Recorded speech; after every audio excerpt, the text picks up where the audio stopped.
when we really break it down, like when we're talking about culturally responsive pedagogy, it's really about how do we look at each individual student in our pluralistic classrooms and support their thriving.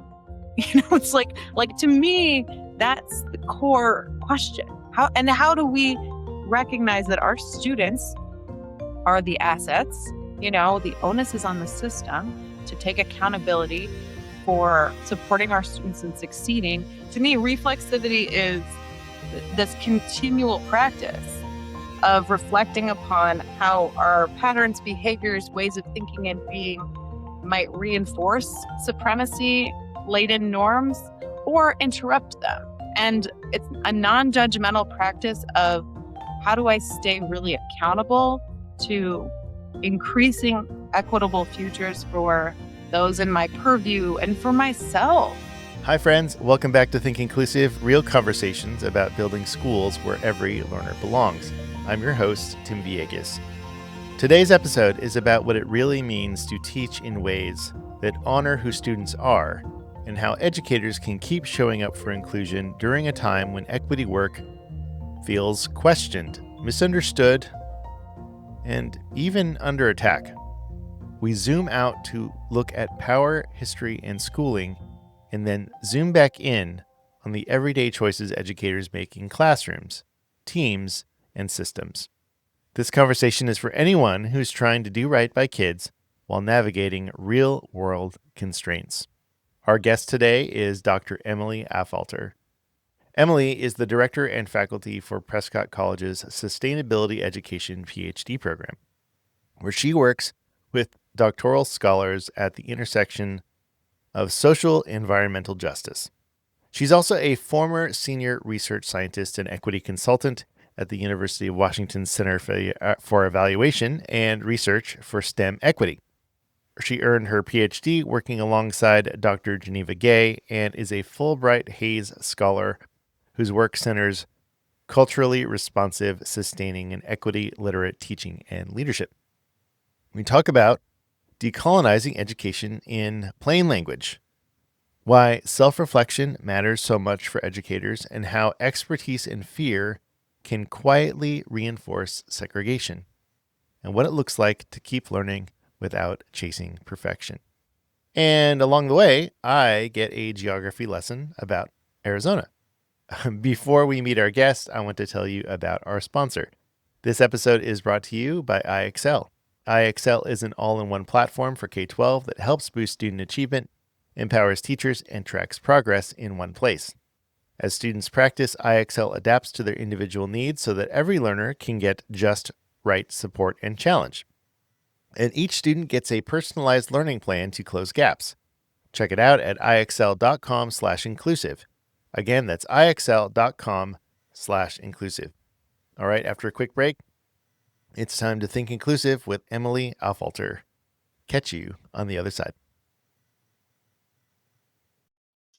Dr. Emily Affolter, welcome to the Think Inclusive podcast. Thank you. Emily, where are you in the world? You are on the West Coast, is that right? Yes, I'm in northern Arizona on Northern Arizona. yes, Yavapai lands, which are unceded indigenous lands in what we call Prescott. Yeah, Okay. not too far from the Grand Canyon, not too far from Sedona. Yeah. Okay, so I'm imagining it doesn't get like too hot there, or does it get really hot? Oh no, we had snow yesterday. Okay, It doesn't get too hot at all. It's mountainous.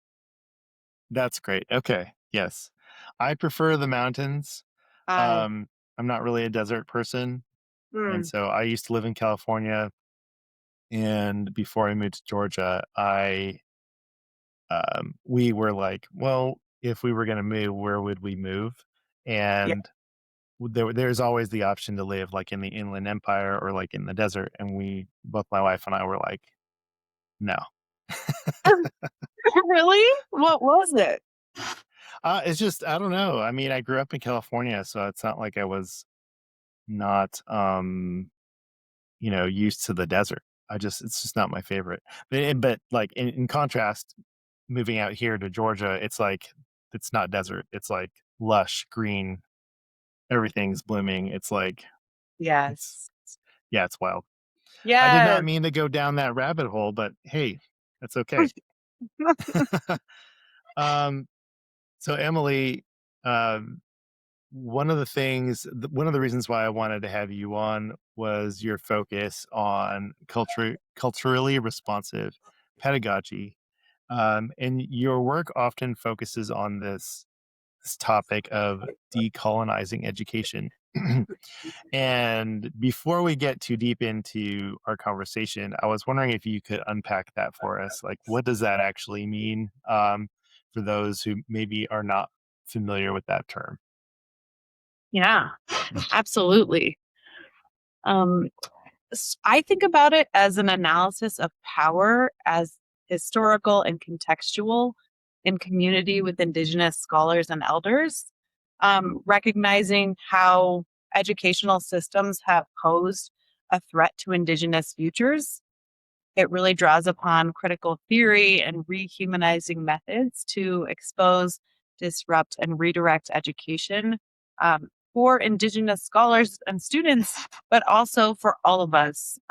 Because decolonizing pedagogy and education brings a historical analysis to our educational systems. It's not, so it helps us think about the history of power, um, power and wealth and land. And settler colonialism is a huge piece of our recent history here. And so when we look at decolonizing education, there are so many threads of those power laden dynamics that are still persistent. And so, how do we get curious about those histories that have significantly harmed and disenfranchised Indigenous folks and other folks of color, and ultimately settler folks as well, and then start to unlearn some of those threads or disentangle them from what we see as normative in our school systems? Yeah.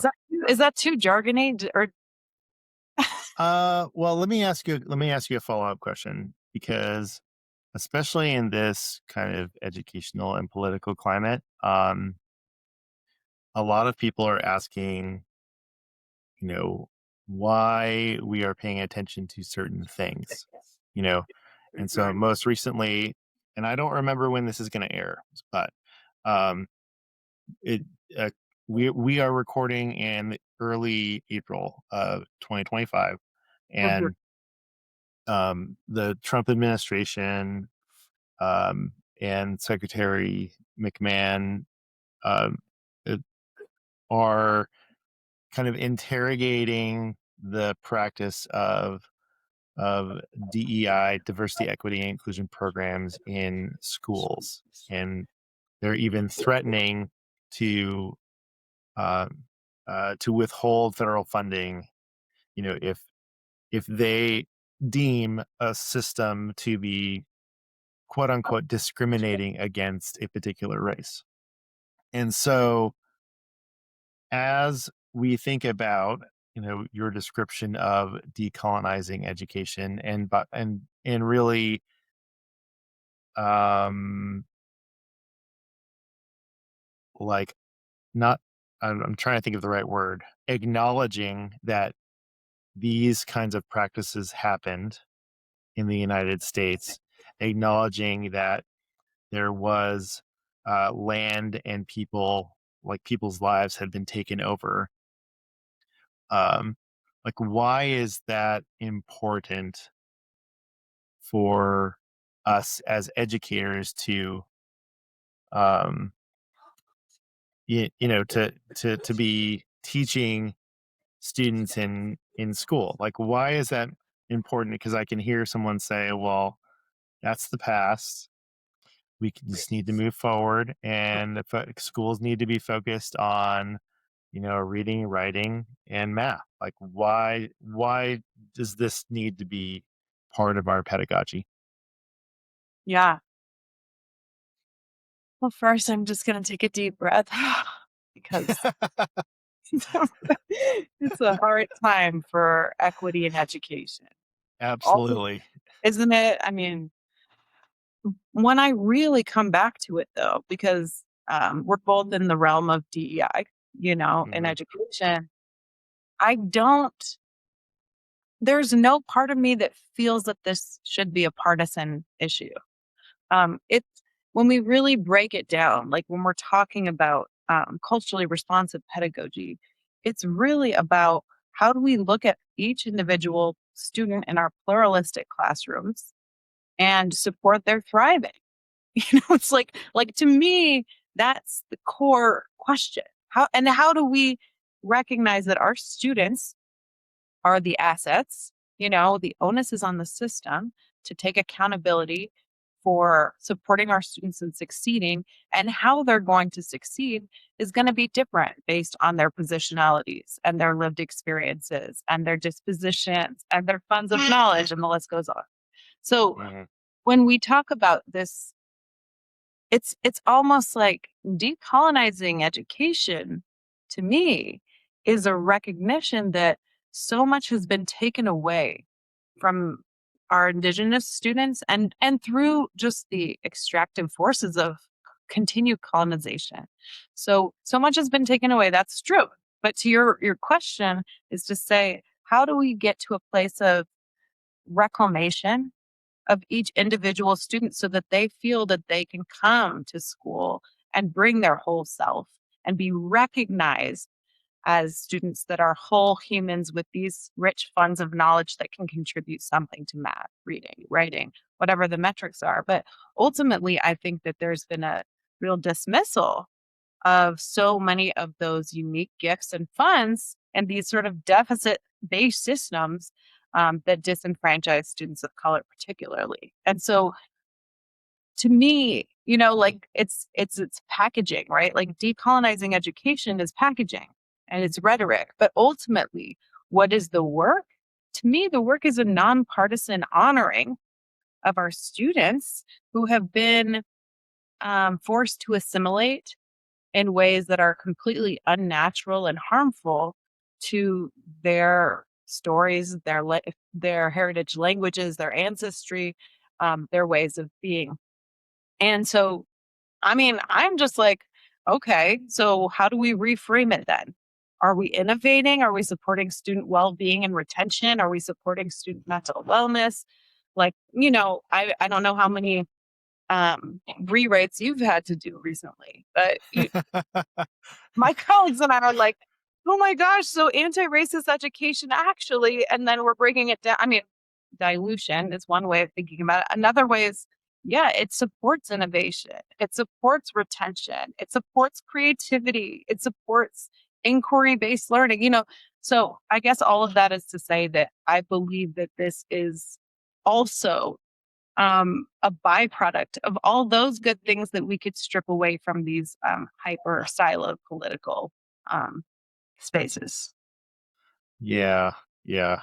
Um, fortunately, we have not had to rewrite things, but we're in a position, at least for the moment, and this may be different by the time this airs, that that the our funders, with the Maryland State Department of Education and others, are supportive of our work and how we're framing it. So That's that's good, and that's not everyone is in that position. So, yeah. but I wanted to bring something up about your point, and this is definitely not on the question. So, it just reminds me of the book The Giver.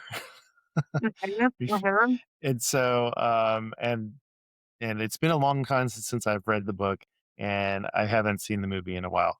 But very, very succinctly, you have this society where only, like, basically one person has the knowledge of the past, right?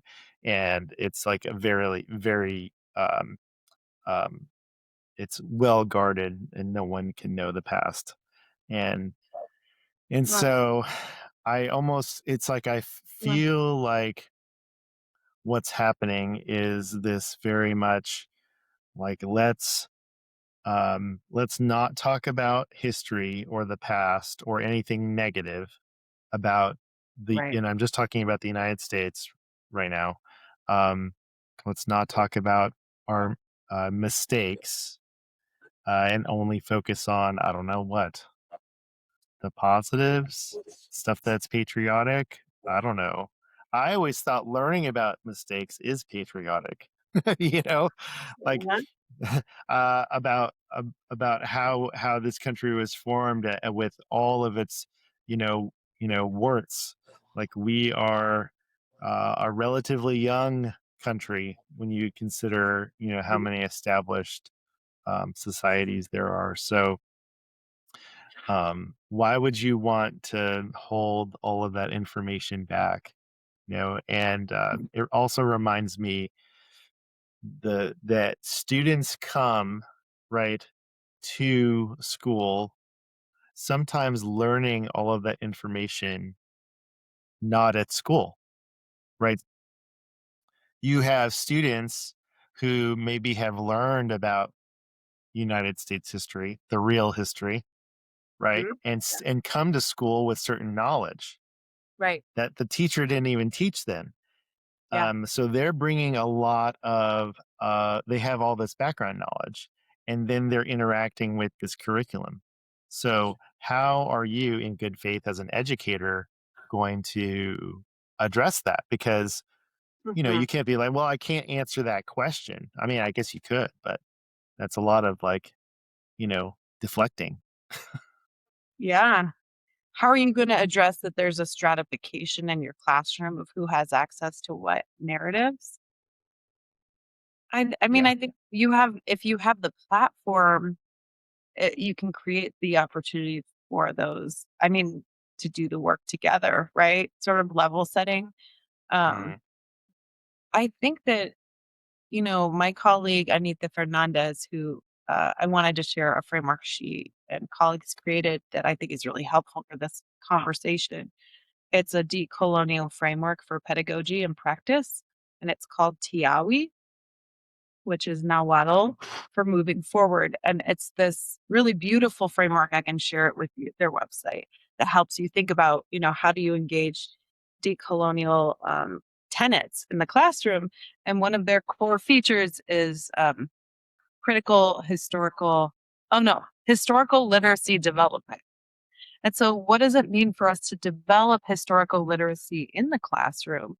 With our students and ourselves, and were we taught to ask critical questions about history? And are we looking for counter stories or counter narratives that counter maybe dominant narratives that we've received? And what does it mean to question the narratives that have been so dominant in our storylines? Because as we know, those narratives, a story is a story, and stories are so valuable, but we have to be mindful of how stories are represented.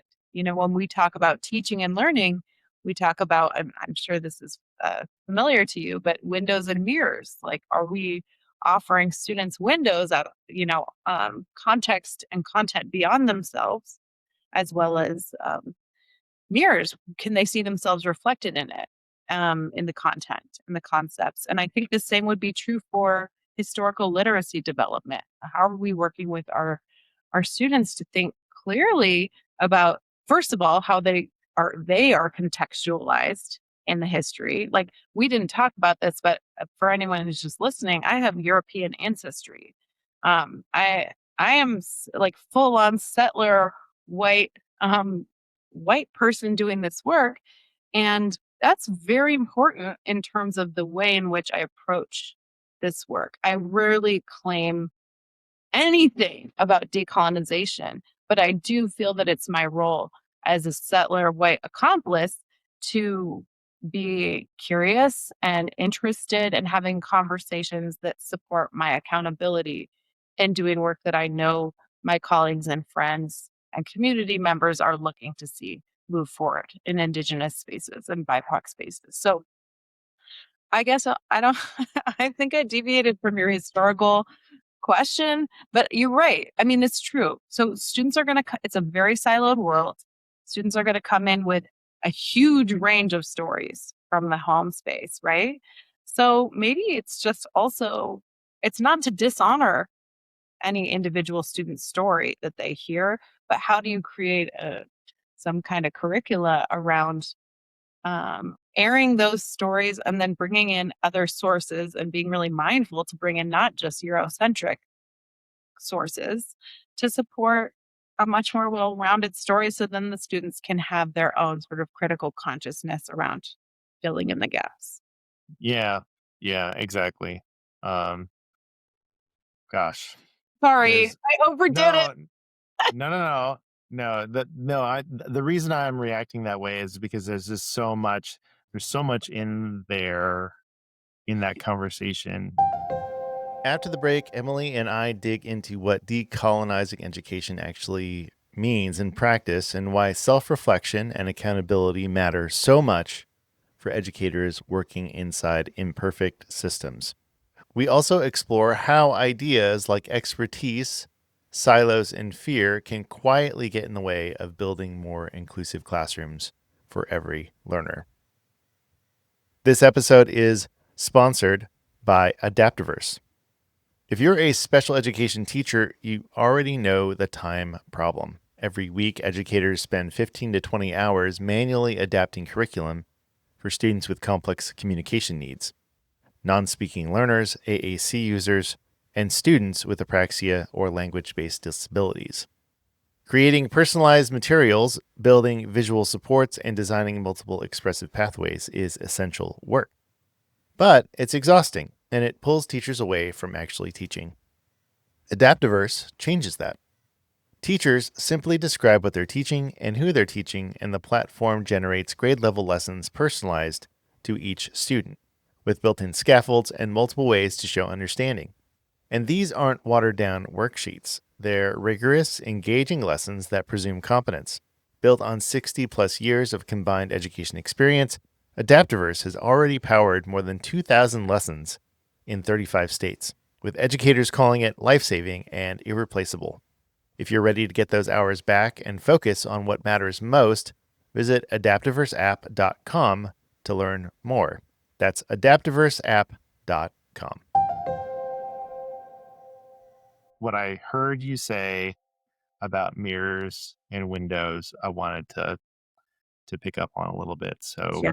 um, something else that you have talked about in your work is reflection, self reflection, Mhm. and self reflection among educators. Yeah. So while educators provide those mirrors and windows for students, I'm wondering, can you talk about um, the process of self reflection for educators? Because as an organization at MCIE, and then also just as a teacher educator, Mhm. um, I think that reflection is one of the most important parts of being an educator. So Mhm. how would you, Yeah. like, what are your thoughts about that? Yeah. A few kind of words come to mind that then I'll unpack. I mean, the notion of reflexivity as if we're reflexive, then we're reflecting upon ourselves.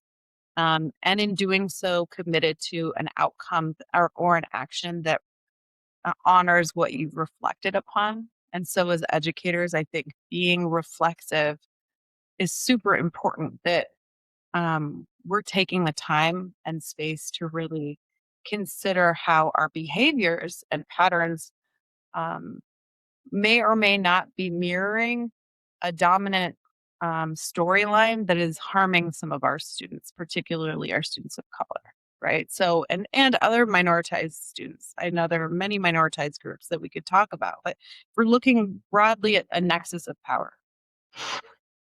We are all acculturated into a system that is very power laden.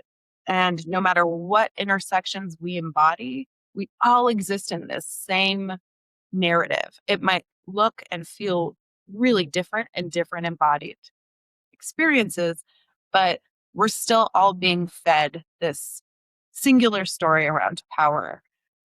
So to me, reflexivity for educators is a really important sort of like, just like those stories around power are being told to us through the media, through your social media, maybe your algorithm, the internet, billboards, student curricula, the way city council operates, like just you name it. Mm.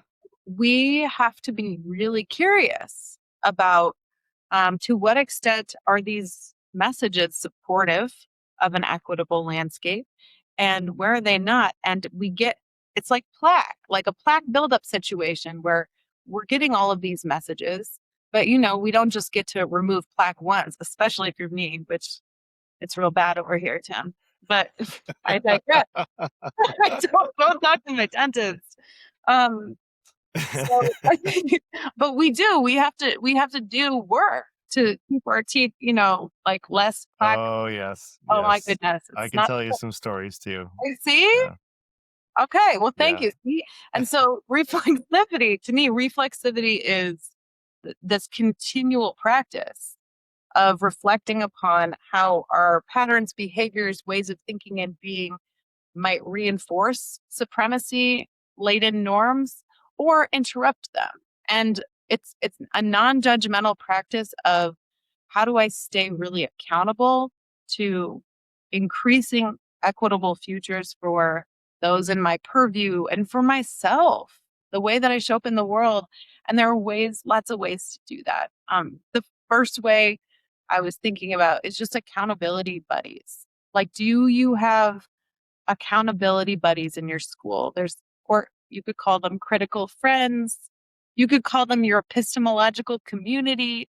But do you have people that you can dialogue with in really real ways about not only like successes, like, oh, I felt like I really interrupted the hegemony in this way, but also like I colluded today. You know what I mean? I colluded with white supremacy today, and I need to um reflect on that and do better. And so I think my colleague Abby Yost, she's amazing. She and I wrote a paper last year called Accountability as Praxis, a dialectical conversation on decolonizing teaching methods.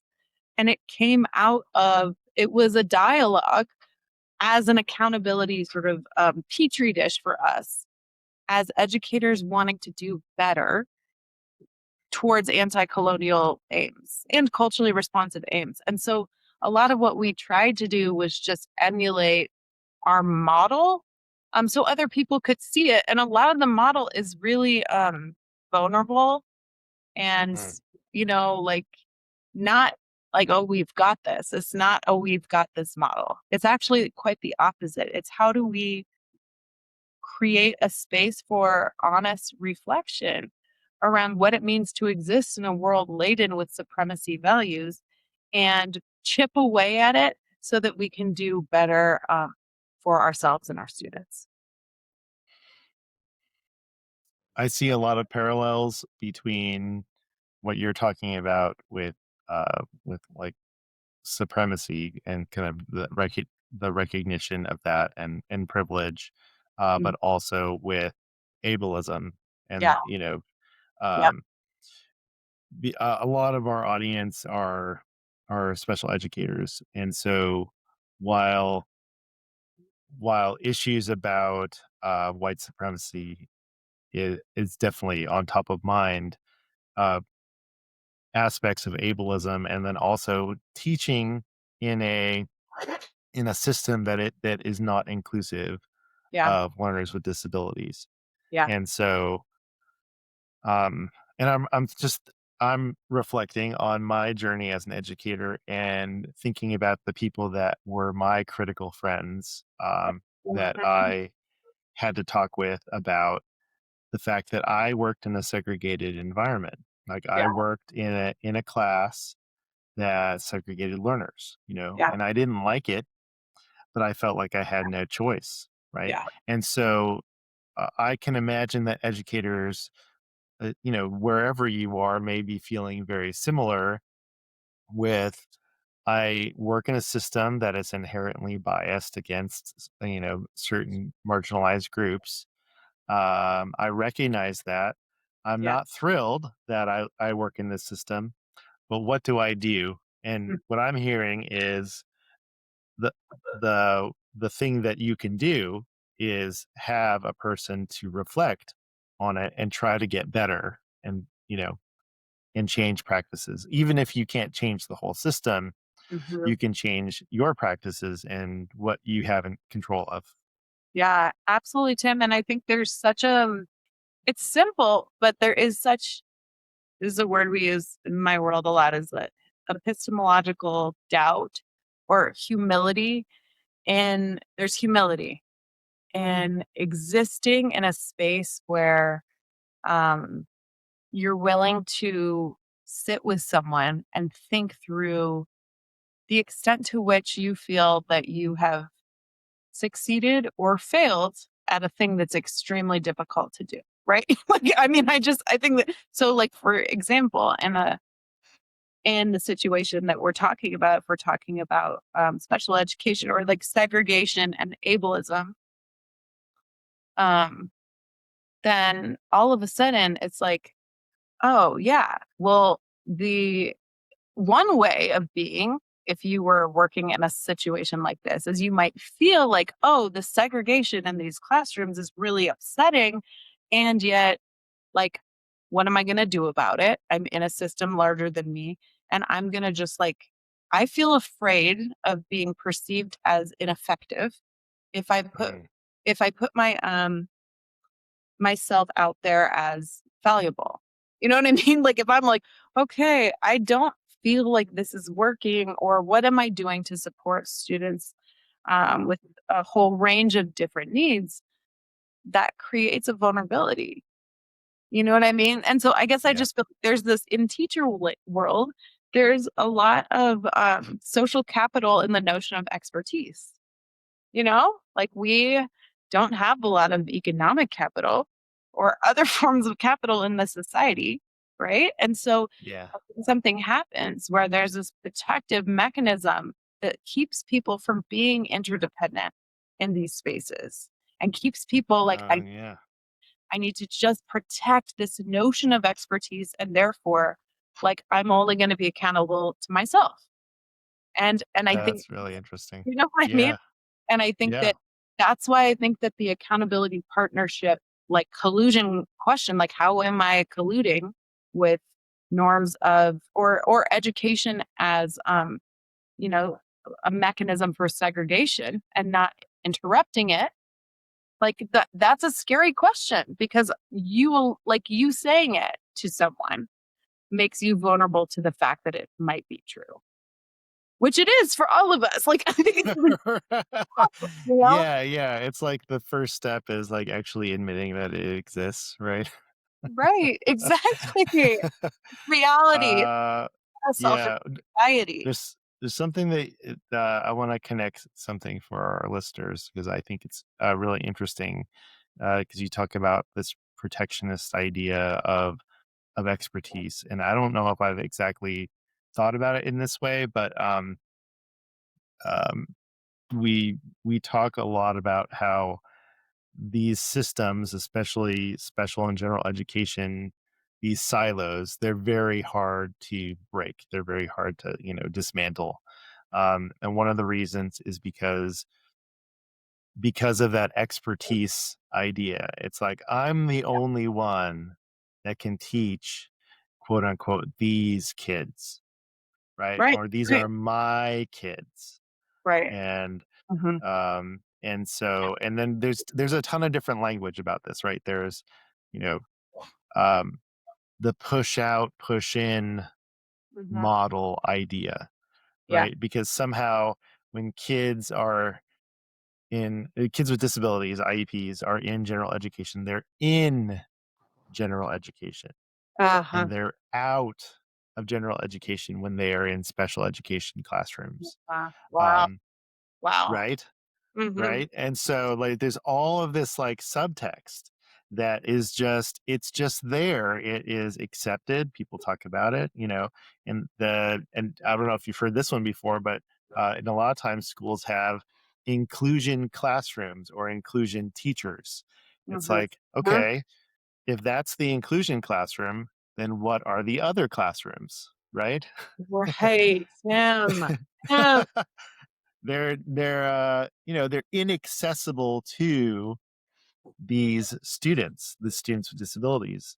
Oh, Um, so there's so much there, and yeah, it's scary to start to really like interrogate and unpack and be like, oh yeah, that isn't great. That's not really great framing.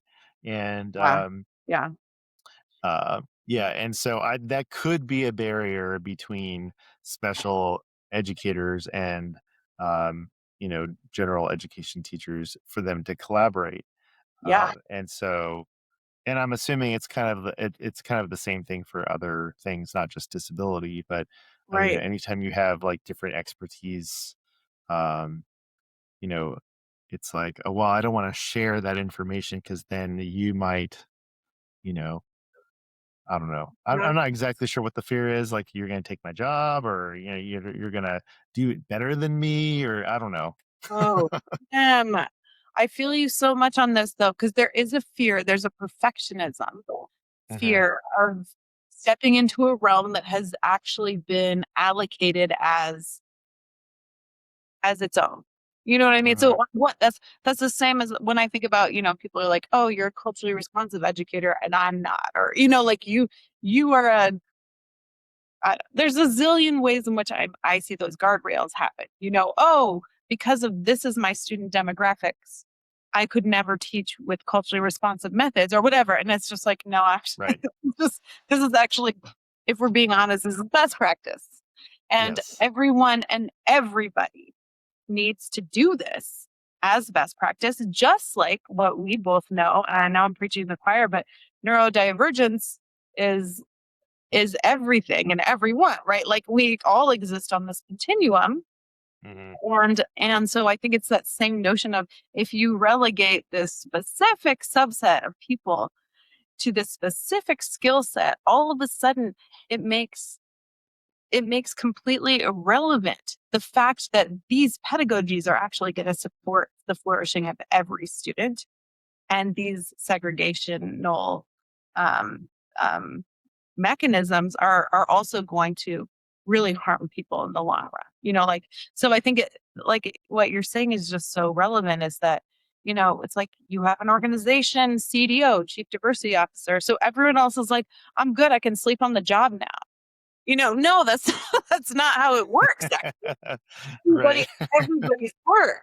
And so I think, like you're saying, it's such an important reminder of how fabricated these silos are, and how because these silos exist and they're so institutionalized that not just for our students but for all of us, we're all adversely impacted by them because we don't see ourselves as relevant contributors to these students' lives, which is obviously these are all socially constructed categories in the first place. Like we need to be supporting students, period. Yeah. Yeah. Heterogeneous groups of students. And so, yeah, I guess I just want to amplify what you're saying is, and I think that we can be systems thinkers in this too, is beyond, thinking about culturally responsive and decolonizing education and beyond, neurodivergence or supporting students with an array of different needs. It's like, where are the places? This is a critical question for us, but where are the places that we perceive ourselves as um, we're not supposed to dwell? You know what I mean? Where are the realms of expertise that we stay away from in the world as educators because we have been conditioned to believe that we don't belong there based on maybe just the degrees we have or the job title or our positionalities, and I think that's such a refreshing reminder of if we could think from a systems approach to see how every system is connected and how apathy is never going to support healthy development, then we can start to chip away at some of those blockages. Hmm. Do you know what I mean, Tim? Or am I on one, or are you with me? I mean, I'm with you. I'm with you. Good. This conversation is going a lot fast. It's going pretty fast. So I'm wondering where we're gonna land, and here's where I think I'd like to focus on for the like kind of the last part of our conversation. Because you mentioned stories, and I'm wondering if you Mm. could tell your story of how you got to this work. Yeah. In the time we have left. So I don't No, I know. know. I don't want to overshare. No. Right. Um, yeah, I was thinking about, you know, I maybe some people can resonate with this, but I grew up in a landscape. Like I went to a high school that Jimi Hendrix went to, that Quincy Jones went to, that was known for activism around racial justice, big Black Panther training place or community hub in Seattle.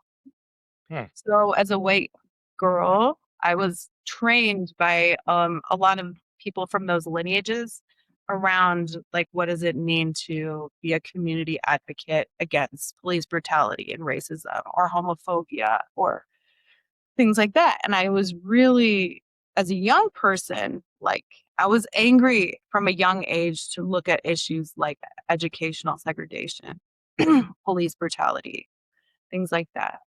And as I developed on my path, I did a ton of work also in places that were not where I was from. So I was out like working in Sandinista, Nicaragua, doing like feminist research in Nicaragua and places that were predominantly indigenous across the Americas and in India. And I was kind of in a place of like beyond myself, like seeking outside of myself to understand how to show up as like in some way around social change. And as I got older, I sort of like stopped and felt this intense need to look inward and to like go hyper localized around doing work around whiteness and like what does it mean to exist in this body in this world and who might I be able to reach that look like me and doing like deep anti-racist work. And I was being educated by a lot of scholars of color who were helping me along. So I would just say that as I've gotten, and then this is like a developmental arc. And then in the last 10 years, I kind of like, I went so hyper localized and hyper like super self accountability and folks that look like me. Um, it's softened. And I do work in a super heterogeneous community. And I work with a lot of Indigenous students who are activists um, and have been invited to contribute to work in like Maasai Kenya, like decolonizing materially.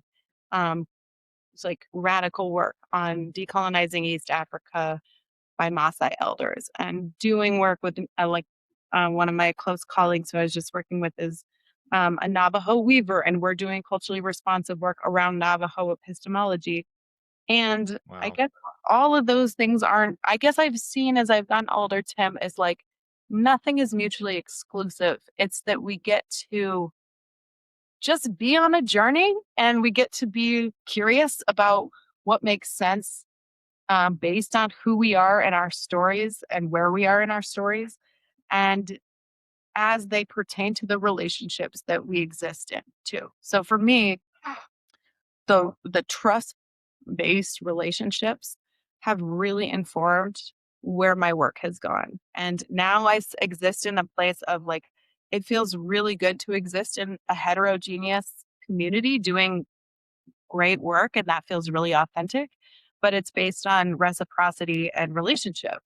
And that could change. I don't know, but it's been a journey, Tim. And I think that feels the most exciting part of it is feeling like, being responsive to the cues that are driven by the community in which we exist. I wonder if um, you're able to get to this spot you are now because you went inward, though, you know, like you Yeah. took some time to do that. Um, because I feel very, my journey, I didn't want to be a teacher. Mm, I wanted to be like a counselor, a therapist. And I so love that. Too. I got into teaching in a different way. But I think that um, the older I get, to borrow your phrase, um, going inward and really being reflective and kind of like, you know, asking those really critical questions about yourself, Mhm. um, is the way to become comfortable Mhm. wherever you are. Yeah. So, Yes, it, Tim. and then when you are wherever you are, whatever community you are in, then you're able to respond to the needs of that community. Yes, Um, Tim. Mm. yeah. And I think rehumanizing ourselves and our contexts is such a Mhm. process because there are so many messages why we might inherit shame for ourselves or for the work that we're doing. And I know I'm sure shame resonates with a lot of listeners just because it's so entrenched in the society that we exist in. But how do we get to rehumanize ourselves and be gentle and humble and vulnerable? And when we get to do that, like it's not like, oh, Tim, I'm just gonna be an expert at 14. Like, are you kidding me? Stand down. Taking the time to really take care of and humanize ourselves. And then we can do that with everyone around us, period. And the outcome is it's going to be the most generative if it's honest and in relationship and in response to what's in front of us. Yeah, yeah. Gosh, this is great. And I honestly don't know. I think we're talking very like philosophically and theoretical, but I'm really hoping because this has been a great conversation. I, I'm hoping that this will resonate with people to just think a little bit deeper about who you actually are, and not be afraid to ask questions about some preconceived notions about who people are, where they come from. Because um, I think that one of the turning points for me has been when I've had this idea about a person or a culture or whatever. Um, it's because I didn't have exposure or time Yeah. spent with with that community. And Right. so, and it's very similar to what we talk about with disability. It's like if you've never been around disabled people, then you have no idea how to act around disabled people when really they're just people. But you don't really know that Yeah. until you actually spend time with them. And Right. Hmm. um, so it kind of goes with all these different communities. Uh, but and I think that's a really scary thing to get to be like, oh, I don't feel comfortable in this space with with quote unquote these people. Yeah. Um, but allowing yourself to be uncomfortable, and by kind of digging in there, that's how I mean, that's really what we're talking about with being more inclusive, right? Like Yeah. that's it. That's it. Absolutely. And Yeah. like you might some of the, Vygotsky or wait, oh my gosh, don't quote me on that. That's Vygotsky, right? Okay. Well, okay. Let me start. I don't know, but It's messed up. There's a thing called the zone of proximal development. It's a really simple concentric circles in education around safety, dissonance, and danger. And mhm. if we're existing in the safe zone, it's probably quite homogenous to us, and we're not learning a thing.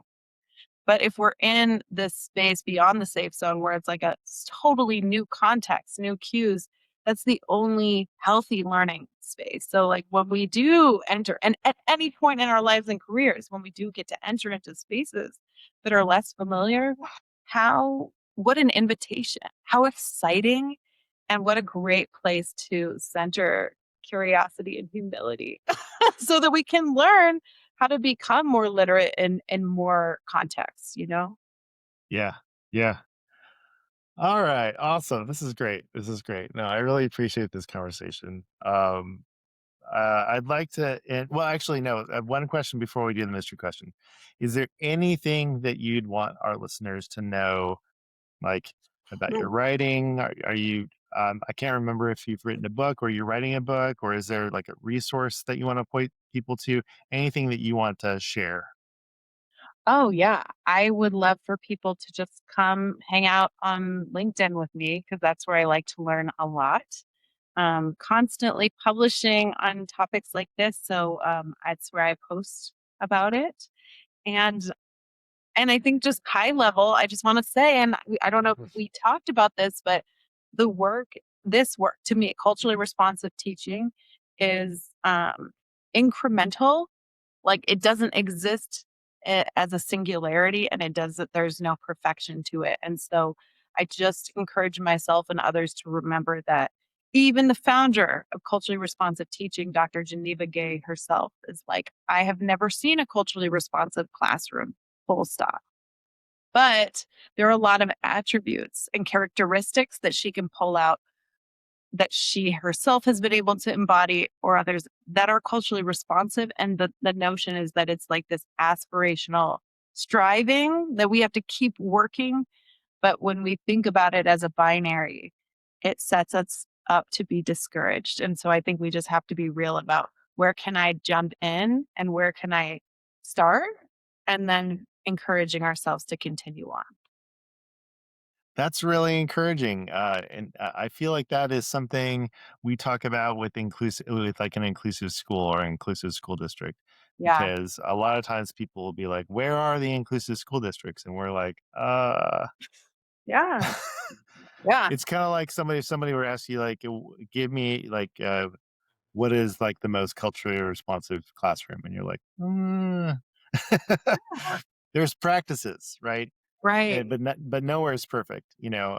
But that's not taking anything away from the schools that are pursuing that and that are committed to it.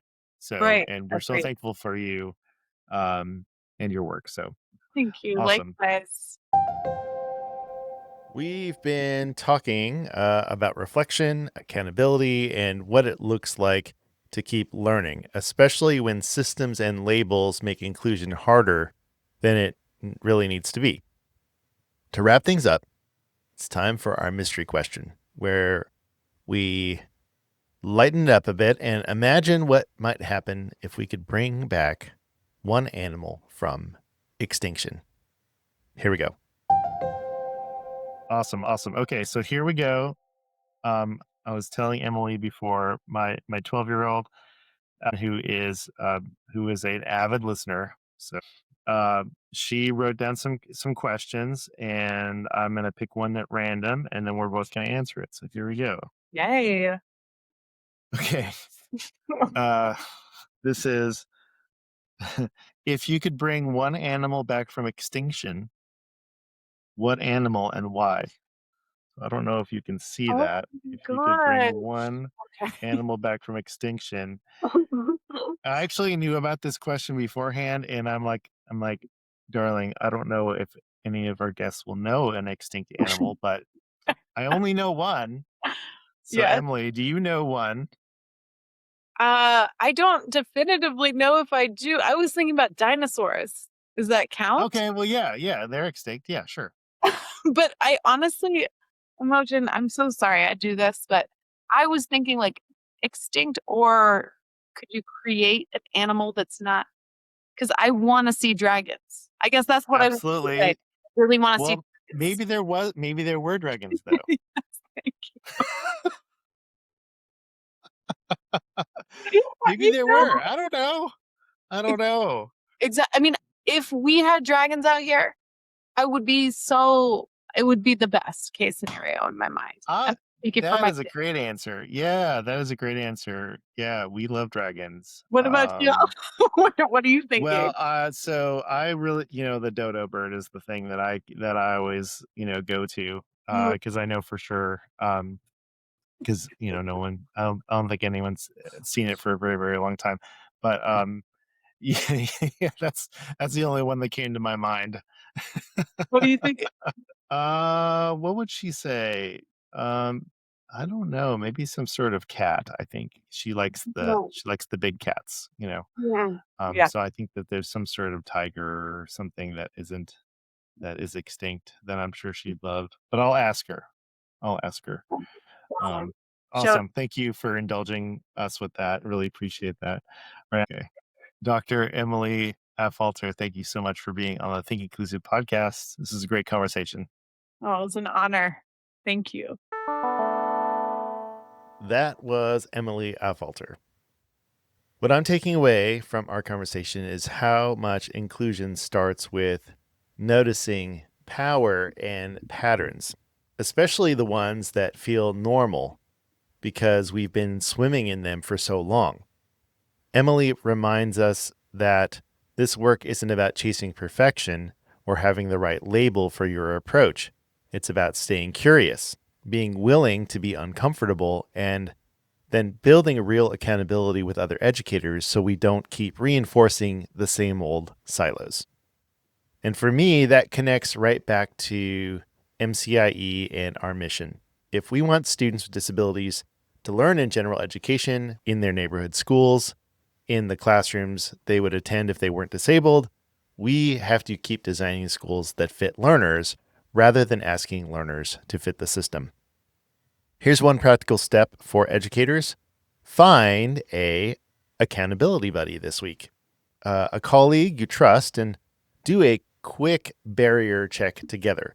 Pick one routine, whether that's group work, independent reading, transitions, school activities, field trips, and ask, who does this work well for and who might it shut out or exclude? And then make one small change that brings more students into the same learning space or opportunity or community, especially students who are usually pulled out, separated, or labeled as someone else's responsibility. Share this episode with a colleague who's building inclusive schools, rate us and review us on Apple Podcasts or Spotify, and follow Think Inclusive wherever you get your podcasts. Shout out to my friends Joyner and Shuba, who just launched their podcast Unbound Futures, two parents raising autistic kids with high and complex support needs that explores a life where parenting becomes a site of innovation, community becomes a strategy, and liberation is something we can learn to practice together. So proud of you guys. I'm so excited to listen. Check out wherever you get your podcasts. That's Unbound Futures. What podcasts are you listening to? I'd love to know. You can always email me at tvegas@mcie.org. Now, let's roll the credits. Think Inclusive is brought to you by me, Tim Villegas. I write, edit, mix, master. I basically wear all the podcast hats and the baseball caps. This show is a proud production of the Maryland Coalition for Inclusive Education. Scheduling and extra production help from Jill Wagoner. Our original music is by Miles Credich with extra vibes from Melody. Big thanks to our sponsors, IXL and Adaptiverse. Visit ixl.com/inclusive, and you can find Adaptiverse at adaptiverseapp.com. Fun fact, since next week is President's Day, I wanted to tell you a little bit about Jimmy Carter. As you probably know, I live in Georgia, so this seemed apropos.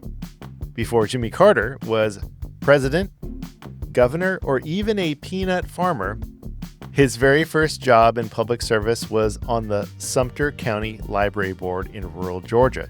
As a teenager, he helped launch a bookmobile, a traveling library that brought books directly to small towns like Plains, expanding access to reading for people who lived miles from a library. Long before the White House, Jimmy Carter was already showing up for literacy, community, and the belief that books should come to people.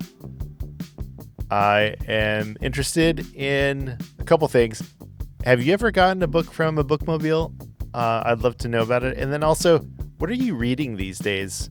I'd love to know what is on your TBR list. Email me at tvegas@mcie.org. I read every single message. If you've made it this far, you're officially part of the Think Inclusive inclusion crew. Want to help us keep moving the needle for inclusion? Head to mcie.org and click the donate button. Give $5, $10, $20. It helps us keep partnering with schools and districts to move inclusive practices forward and support educators doing the work. Find us on the socials almost everywhere at Think Inclusive. Thanks for hanging out. And remember, inclusion always works. From MCIE. Podcast roll. Welcome in.